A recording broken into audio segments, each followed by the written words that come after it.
Hai teman-teman, apa kabar? Mudah-mudahan hari ini puasanya lancar. Saat ini saya sedang berada di Masjid Ridho Allah Al-Hidayah. Ini di Desa Tambusai Timur, Kecamatan Tambusai, Kabupaten Rokan Hulu, Provinsi Riau. Banyak yang menduga-duga ada apa sih sebenarnya yang terjadi di sini, di perkebunan PT Turganda. Oleh duga-dugaan itulah makanya kami juga tertarik untuk sampai ke area ini. Ini namanya area kantor besar. Dari tadi malam kami sudah ketemu dengan beberapa masyarakat di sini, termasuk juga beberapa raja. Karena dari cerita yang kami dapatkan, hadirnya perkebunan kelapa sawit ini nggak lepas dari penyerahan lahan oleh 9 raja di Luat Tambusai Timur ini. Tadinya desa ini hanya satu, namanya Tambusai Timur. Lalu seiring waktu, desa ini kemudian mekar menjadi 3, Tambusai Timur, Lubuk Soting, dan Tingko. Para raja itu ada di Luat ini.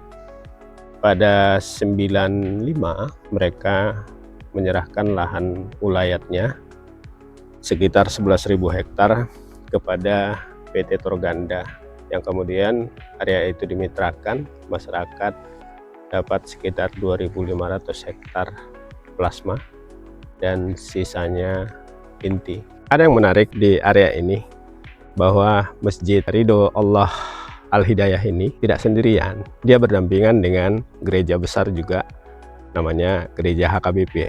Ini saya menjadi teringat dengan Pekanbaru, ibu kota Provinsi Riau, yang juga punya ikon yang sama. Masjid Agung itu berdekatan dengan gereja HKBP, hanya dipisahkan oleh jalan hang tua. Meskipun di perkebunan, tapi toleransi beragama di sini bisa diacungin jempol. Tentu ini menjadi satu hal yang menurut saya sangat menarik. Kenapa? Karena tadi saya sudah katakan bahwa area ini diberikan oleh 9 raja untuk dikelola oleh PT Turganda menjadi perkebunan kelapa sawit dalam bentuk pola kemitraan. Dari 11.000 hektar tanah ulayat para raja tadi, masyarakat kemudian anak kemenakan para raja itu mendapatkan 2.500 hektar, dan itu mulai dikerjakan pada 96, 97 dan seterusnya. Karena apa? Karena penyerahan lahan ini dilakukan pada 95. Dan cerita yang saya dapatkan dari masyarakat di sini bahwa tanah ulayat ini mereka serahkan tidak lagi sepenuhnya dalam bentuk hutan, tapi sebagian sudah area kelola masyarakat yang kemudian bersama-sama diserahkan untuk dijadikan perkebunan kelapa sawit. Nggak mudah membuat area ini bisa seperti sekarang. Banyak upaya-upaya yang sudah dilakukan, termasuk membuat jalan, fasilitas infrastruktur seperti sekarang. Bahkan kita bisa lihat PLN ini sudah masuk ke sini. Diklaim berada di kawasan hutan, tapi PLN bisa masuk. Ini yang saya pikir cukup unik.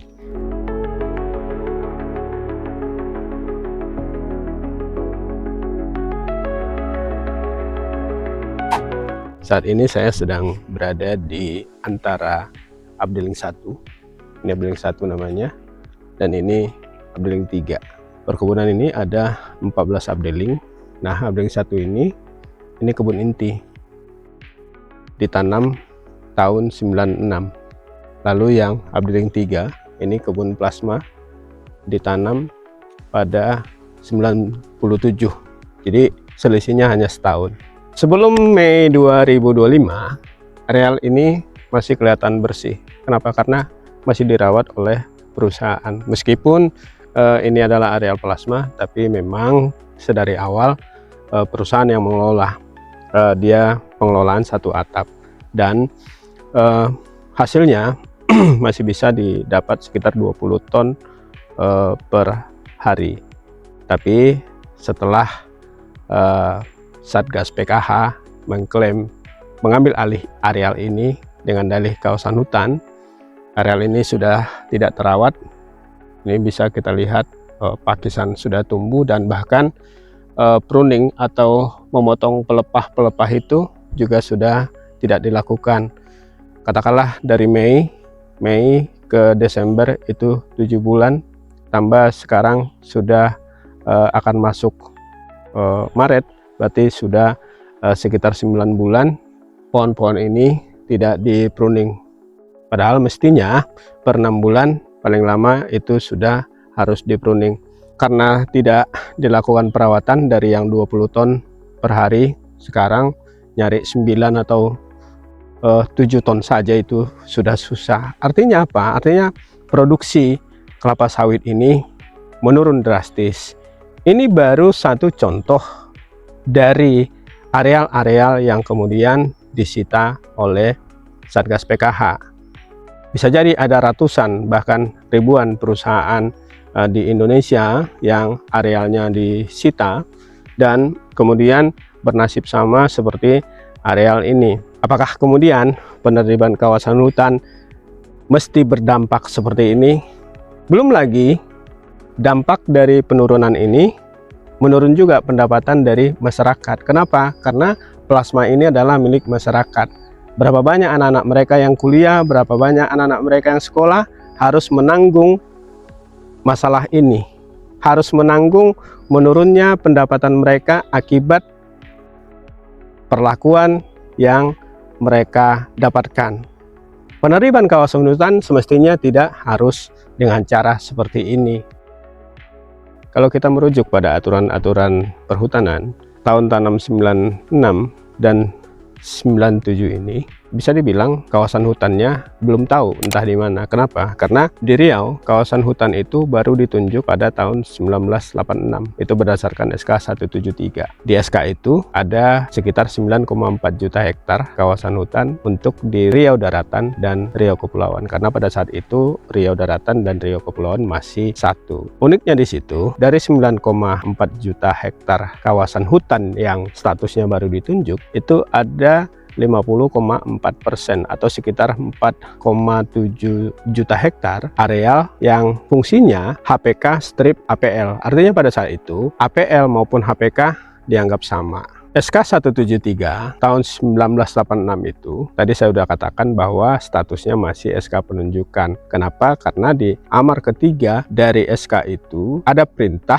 agar segera dilakukan proses penataan batas untuk kemudian dikukuhkan. Tapi sampai tahun 2011 persis munculnya SK 7651 yang namanya proses penataan batas itu belum juga dilakukan. Artinya apa? Artinya masyarakat ataupun perusahaan yang kemudian melakukan pengelolaan lahan, tentunya mereka tidak dianggap melanggar kawasan hutan. Kenapa? Karena hakikat kawasan hutan itu adalah wilayah tertentu yang ditetapkan. Jadi ketika Satgas PKH datang pada Mei dan Agustus 2025 yang kemudian mengambil alih area ini dengan dalih adalah kawasan hutan, tentunya ini kan menjadi pertanyaan besar. Kenapa baru sekarang datang mengatakan ini kawasan hutan?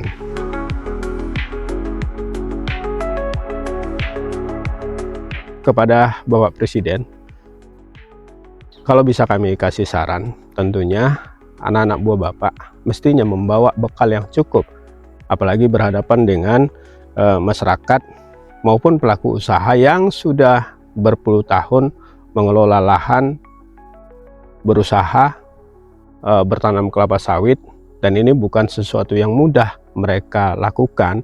Mulai dari nol sampai kemudian sawitnya seumur ini, banyak pengorbanan yang sudah dilakukan. Nah, ketika anak-anak buah Bapak mengatakan ini adalah kawasan hutan, ada baiknya Bapak menyuruh mereka untuk membawa bekal yang cukup.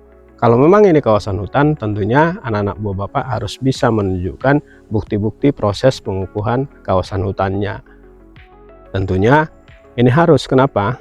Karena mereka berbekal dari peraturan yang Bapak teken pada Januari 2025. Peraturan Presiden nomor 5 tahun 2025 tentang penertiban kawasan hutan. Nah, tentu penertiban dalam konteks hukum, tentunya hukum-hukum itu harus dihamparkan supaya apa? Dalam proses penegakan hukum ini masyarakat maupun pelaku usaha juga diedukasi, diberikan pemahaman sehingga apa? Sehingga mereka tidak terkesan bahwa ini seolah-olah penegakan kekuasaan. Banyak informasi yang kami dapatkan bahwa anak-anak buah Bapak datang ke lapangan hanya membawa secarik peta, lalu kemudian mengatakan ini kawasan hutan, pasang pelang, lalu beberapa hari kemudian PT Agrinas datang ingin memanen buah kelapa sawitnya. Ini kan sesuatu yang lucu, Pak.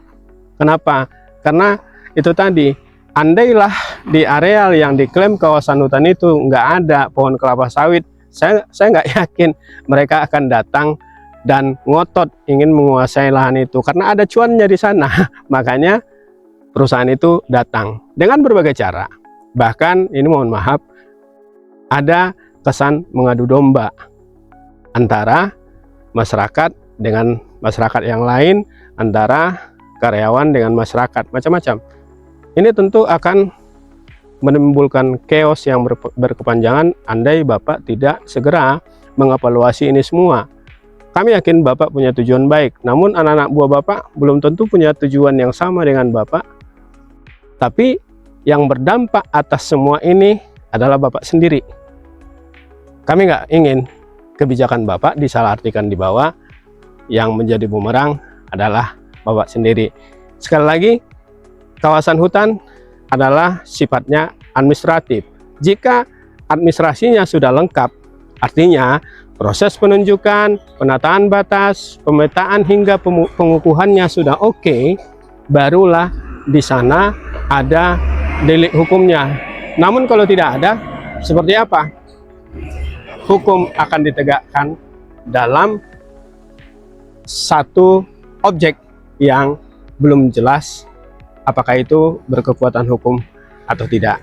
Demikian Pak Presiden, kami sangat menghormati Bapak, kami sangat sayang kepada Bapak sebagai Presiden kami, Presiden Republik Indonesia. Namun itu tadi, tolong sebelum ini benar-benar chaos, sebelum ini benar-benar memunculkan persoalan yang lebih dalam, ada baiknya Bapak segera mengevaluasi ini semua.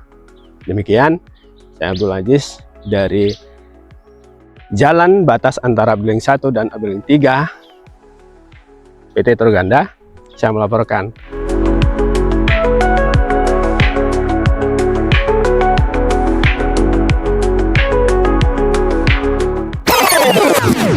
Oh ya, mungkin nanti, bukan nanti, akan ada yang mengatakan, oh Aziz dibayar berapa untuk menyampaikan ini semua.